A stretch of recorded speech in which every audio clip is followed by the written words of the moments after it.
A child is something else again. Wakes up in the afternoon, and in an instant she's full of words. In an instant she's humming. In an instant warm. Instant light. Instant darkness. A child is Job. They've already placed their bets on her, but she doesn't know it. She scratches her body. Nothing hurts yet. They're training her to be a polite Job, to say thank you when the Lord has given, to say you're welcome when the Lord has taken away. A child is vengeance. A child is a missile into the coming generations. I launched her. I'm still trembling. A child is something else again. On a rainy spring day, glimpsing the Garden of Eden through the fence, kissing her in her sleep, hearing footsteps in the wet pine needles. A child delivers you from death. Child, garden, rain, fate. These words by the great Israeli poet Yehuda Amichai express something that I think we all know, but that we struggle with truly believing and understanding. That our children are not extensions of ourselves. That they are them. Truly, uniquely, and beautifully them. They think their own thoughts, they cry their own tears, and they dream their own dreams. They are ours, our treasures, our lives, our everything. And yet, at the same time, without any paradox, they are ownerless. Sparks of individual freedom that will do what they will do. But we have a tremendous part to play in the great stories of their lives. And Parashat Ki Tavo, our Torah portion this week, reminds us of these two profound truths. That we have a duty to provide our children with the things they need to succeed, to grow, to thrive. And simultaneously, the truth that despite our best efforts, they still will ultimately do the rest on their own. Because a child is something else again.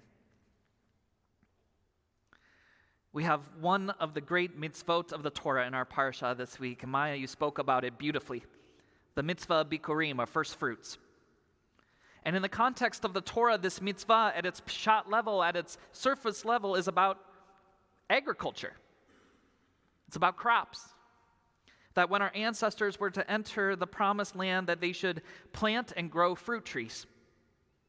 And after 3 years of those plants producing fruit, that they should take some of the produce from the first official harvest, bring them to the Kohanim, to the priests, and say, Arami Oved Avi, my father was a wandering Aramaean, whose lot placed him into bondage in Egypt. But we were redeemed with a mighty hand and an outstretched arm, and here I am today to offer the fruits of a promise kept in a land flowing with milk and honey. The mitzvah, the commandment of bikurim, is on its face about fruit. But the great sages of our tradition, from the rabbis of the Talmud to the Hasidic masters of Eastern Europe, saw something else in this mitzvah. They saw parenthood. They saw guardianship. They saw that seeming paradox of tending to our children like gardeners, while also knowing that the fruit would be given away and sent out into the world. They read this text, they heard this mitzvah, they saw it in action, and they felt it deep in their bones that a child is something else again. And we need to think about what this means. Because it's not just flowery poetics. It's sentimental, no doubt, but it is also meant to have practical implication and practical application. The ikar of which, the essence of which, is that we, as parents, as grandparents, as family, as community, are responsible not for what the fruit ultimately becomes, but for the soil for the earth in the garden from which that fruit is harvested. And right now in our country, we far too often misunderstand that task. And we see that misunderstanding in how we prioritize our cultivation of the soil. Because in our modern world, we far too often celebrate success and competition overall.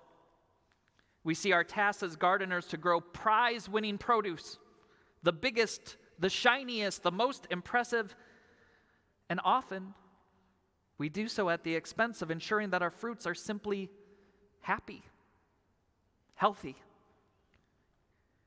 and, this is really important, curious. Now, please don't hear this as a judgment. It's not meant to be at all. And I know that I, as a father, do the exact same thing. I want my boys to have the best life they can possibly have. And sometimes I project my ideas of success onto that endeavor. That they should be valedictorians and honor students, that they should attend the best schools, learn from the greatest teachers, and have respectable, meaningful, and good-paying jobs.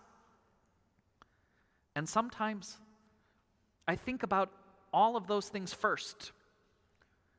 And only later in my list of dreams and wants do I get to the things that I know deep in my heart are the things that matter most. That they have a sense of purpose and know that they matter. That they have kind, supportive, and caring friends.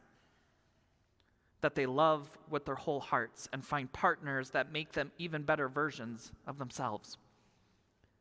That they read good books, listen to good music, eat good food, and travel so that they can see the beauty of our incredible planet and the different people with whom we share this home of ours. These are the dreams that make our fruits grow best. And it's easy to miss that because it is not what we are told day in and day out. All of that other stuff is. And while all of that other stuff is great for our economy, it's more often than not so great for our neshamas, for our hearts, and for our well-being.